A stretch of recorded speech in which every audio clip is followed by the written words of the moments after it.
वीर दो तरह से निकलता है।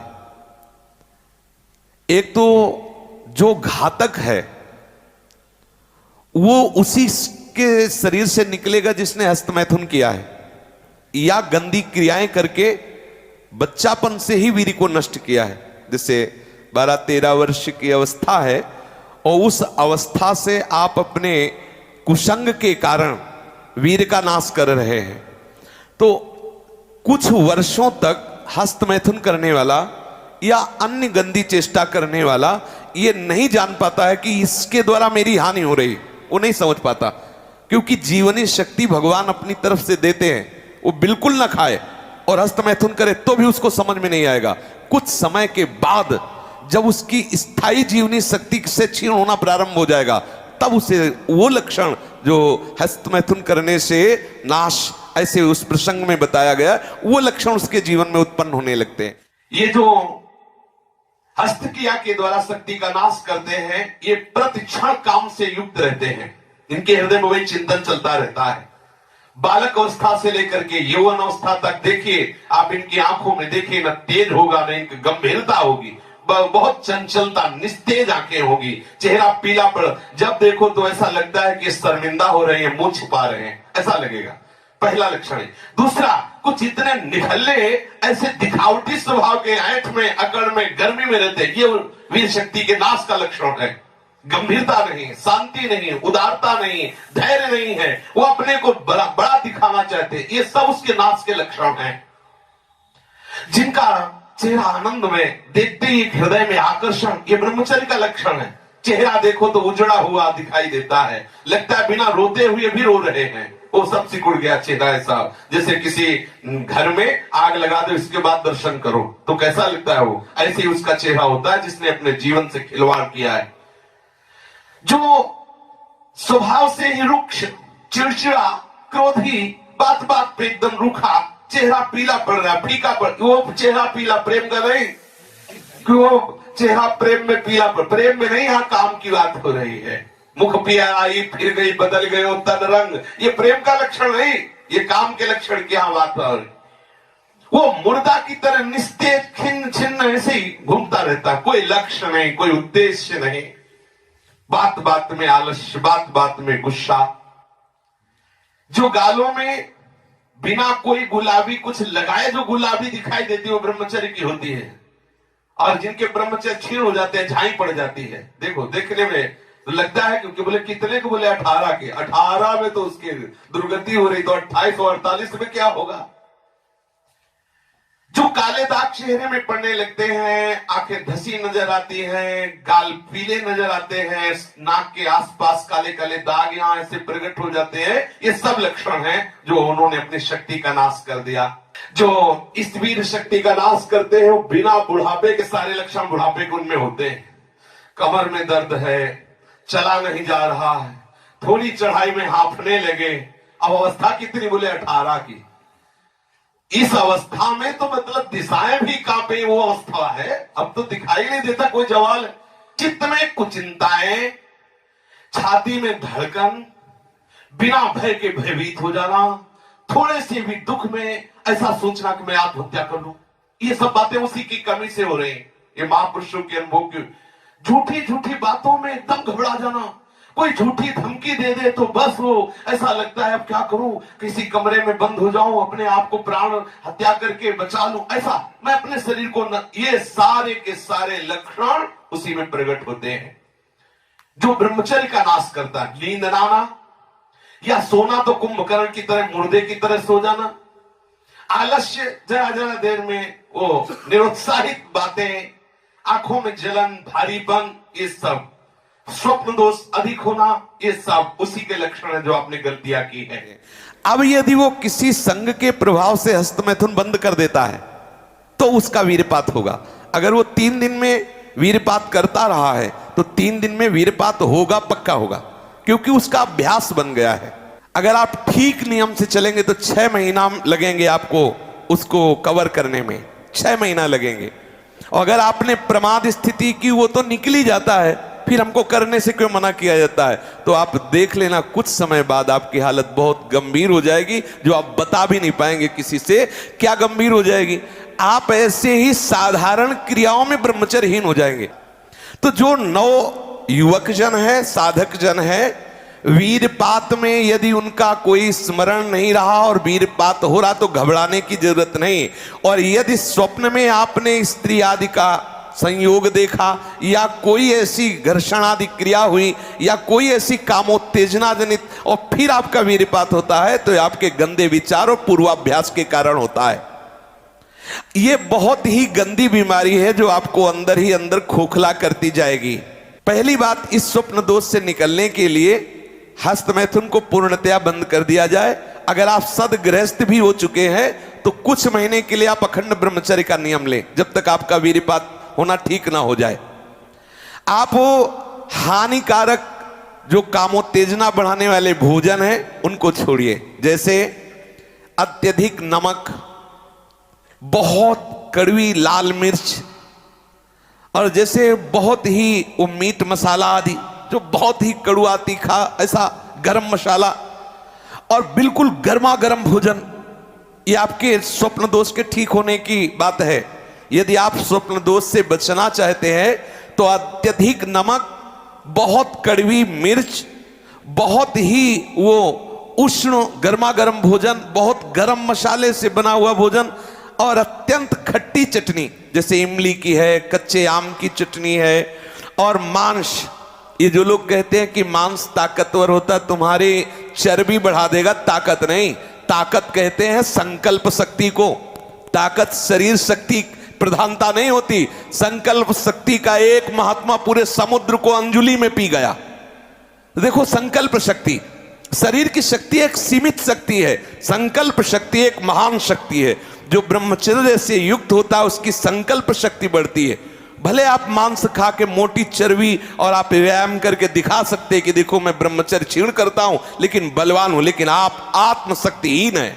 वो आपका मोटा हो जाना बलवान नहीं है, आपके सुंदर सुंदर मांसपेशियां निकल आना वो बल नहीं है। आप शक्ति, बलवान वो है जो आए हुए आंतरिक वेगों को सह जाए। आए हुए आंतरिक वेग को जो सह गया वही बलवान है। ये जो मछली, अंडा, मांस खाते हैं ये कभी इस रोग से मुक्त नहीं हो पाएंगे। और जो लोग कहते हैं मैं तो खाता हूं मेरे अंदर नहीं, विश्वास मत मानना, पक्का झूठा है वो।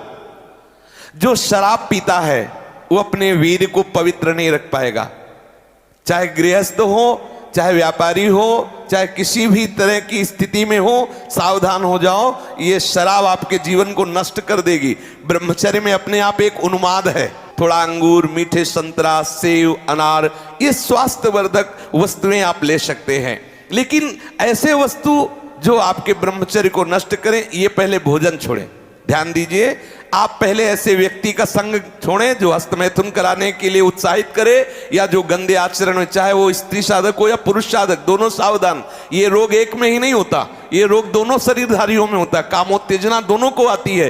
गंदे संग के कारण दोनों साधक गंदी आचरण कर बैठते हो, दोनों इस रोग से पीड़ित होते। पुरुष तो इस रोग को प्रकट कर देता है, माताएं बहनें इस रोग को प्रकाशित नहीं कर पाती, लेकिन पीड़ित होती है इस रोग से। यदि सावधान उपासक न चले तो चाहे स्त्री शरीर हो चाहे पुरुष शरीर, उसको कष्ट होता है।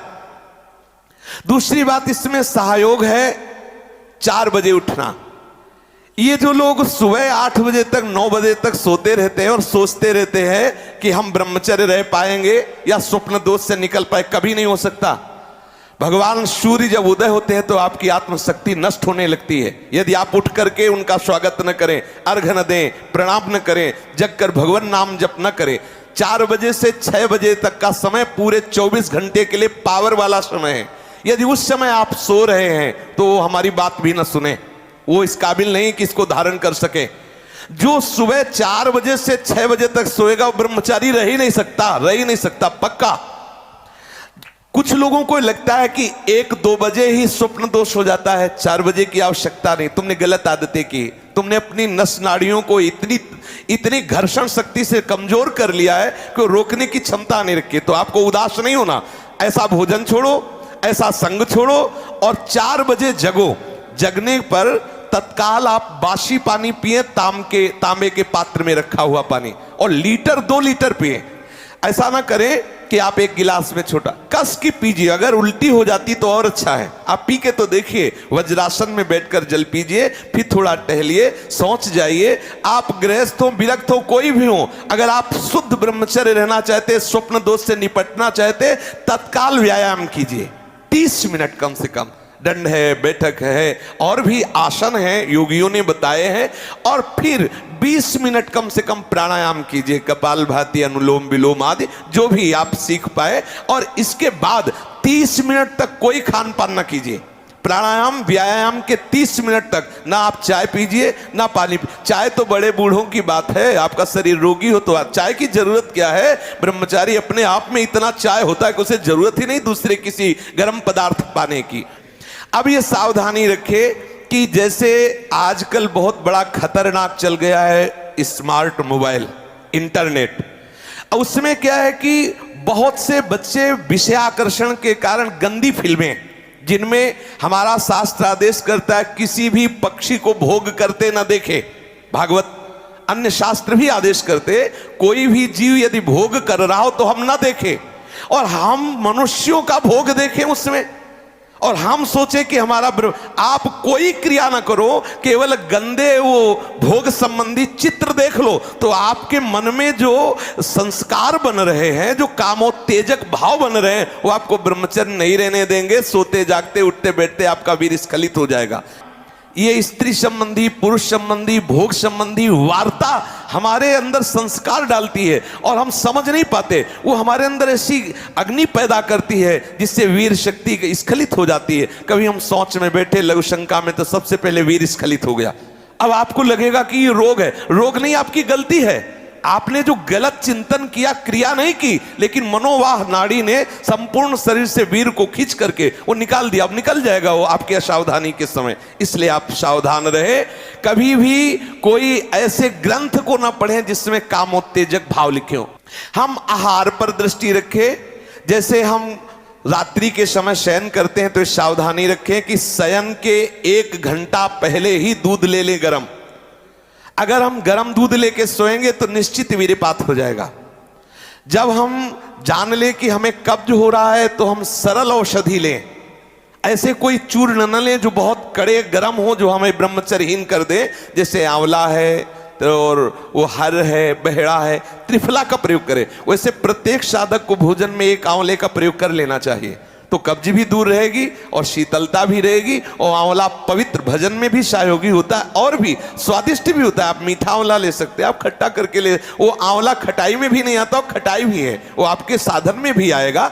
कब्ज ना रहने पावे। अगर हमारे शरीर में, पेट में कब्ज है तो कब्ज में, आंतों में जो जमा हुआ मल है वो ऐसी उत्तेजना पैदा करेगा कि आपका वीर स्खलित हो जाएगा। इसलिए कब्ज भी ना होने पावे। साधक अगर इन नियमों का पालन करे, और भगवत स्मरण प्रधान है। ब्रह्मचर्य में सबसे प्रधान औषधि है स्मरण। आपकी जो स्मृति कामुक हो गई है उसको बदलिए। अगर आपका चिंतन नहीं बदला तो आप चाहे जितनी औषधियां खा ले, आप ब्रह्मचर्य को संभाल नहीं सकते। औषधि एक सपोर्ट है। यदि आप ब्रह्मचर्य को ठीक करना चाहते हैं, किसी आयुर्वेदिक वैद्य से कुछ दिन के लिए औषधि ले ली, बकाया रोज औषधि नहीं लीजिए। आप रोज ऐसा करें, प्रातः काल उठ करके 1 तुलसी की पत्ती ले। जैसे आप नहा धो चुके, 1 तुलसी दल लिया, ठाकुर जी के चरणों में चढ़ा दिया। और रात्रि के समय शाम टाइम 1 नीम की पत्ती ले, 1 पत्ती, और कुछ दिन उसे पाइए। अगर आपको पच जाए तो फिर 1-1 बढ़ा दीजिए, 10-10 पत्ती तक जाइए। किसी और औषधि की जरूरत नहीं। हर रोग का निवारण तुलसी की पत्ती और नीम की पत्ती सुबह शाम करने से हो जाए। आप देख लीजिए, ये ज्यादा औषधियों को ना खाए, नहीं तो जब औषधि छोड़ोगे तब कमजोर हो जाओगे। अगर आप बहुत हालत खराब है तो आयुर्वेदिक कुछ ऐसी औषधियां कई महात्माओं ने निकाली है जो आपकी वीर्य को पुष्ट करती है, उनको सहयोग के लिए ले ले। और बकाया चिंतन बदले, कुसंग का त्याग करे, भोजन सात्विक रखे और नींद भर ही सोए। ज्यादा नहीं कि प्रमाद स्थिति में पड़े रहोगे तो फिर भी ब्रह्मचर्य हानि की संभावना है। नींद भर सोए, प्रातःकालीन बेला पर जग जाए, प्राणायाम व्यायाम करे तो निश्चित इस पर विजय प्राप्त। ऐसे ऐसे साधक हैं कि 10-10 वर्ष हो गए स्वप्न दोष नहीं हुआ, 10-10 वर्ष हो गए स्वप्न दोष ही नहीं हुआ। ऐसे भी उपासक है हमारे पास है, अपने पास है, 10 वर्ष हो गए स्वप्न दोष ही नहीं हुआ।